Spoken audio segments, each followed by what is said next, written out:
In 1941, the Eastern Front became the largest armored battlefield in human history. Two machines came to symbolize that collision: the Soviet T-34 and the German Tiger. They were not just tanks. They were two different answers to the same brutal question. How do you win a war of steel, distance, and attrition? The T-34 arrived as a shock. Its sloped armor deflected shells that would have penetrated earlier designs. Its wide tracks handled mud and snow that stopped German vehicles cold. Its diesel engine reduced fire risk compared to gasoline tanks. It was also built with mass production in mind. The welds were rough, the optics were basic, and the crew layout was cramped. But it could be produced quickly and repaired fast. It was a tank designed for a long war, not a short campaign.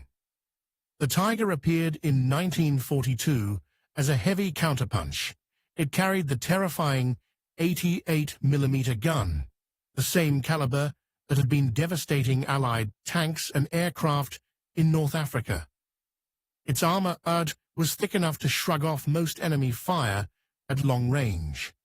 On open ground, a Tiger could destroy a T-34 before the Soviet tank even got close. It was a rolling fortress built to dominate the battlefield. But the Tiger came with a price. It was heavy, complex, and expensive. It consumed fuel at a rate Germany could barely afford. It needed more maintenance, more trained crews, and more specialized parts. One Tiger required vastly more labor and resources than a T-34. The Tiger was brilliant engineering, but it was not engineered for scale. On paper, the duel looked simple. In reality, it was not just tank versus tank. It was doctrine versus doctrine. The Soviets pursued mass and momentum. They produced thousands of T-34s, accepted losses, and kept pushing. They built a machine that could be fielded, replaced, and fielded again. Germany pursued quality and shock. The Tiger was meant to break enemy lines or lock them down, giving smaller forces an outsized impact. At Kursk in 1943, the clash reached its peak. The largest tank battle in history threw both machines into a grinding contest at close range. Tigers hunted, T-34s swarmed. But the outcome depended on more than armor and guns. It depended on logistics, replacement rates, and time. A damaged T-34 could be repaired quickly or replaced outright.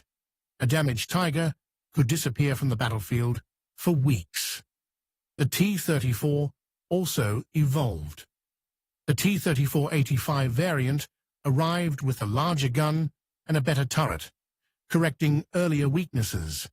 It never matched the Tiger's raw power, but it narrowed the gap enough to matter, and it arrived in numbers that Germany could not match. By 1944, the math was brutal. The Tiger was the superior duelist, but the war was not a duel. It was a war of factories, rail lines, and fuel stocks. The Soviets could lose tanks and still return with more. Germany could not replace Tigers fast enough to change the strategic balance. In the end, the T-34 was not the best tank in isolation. It was the right tank for the war the Soviet Union was fighting. The Tiger was a masterpiece built in too few numbers, too late, for a strategy that required miracles. The clash between them is a reminder that in modern war, scale and sustainability can be as decisive as armor and firepower. If you want more WWII engineering breakdowns with real historical images, subscribe to Moments Before.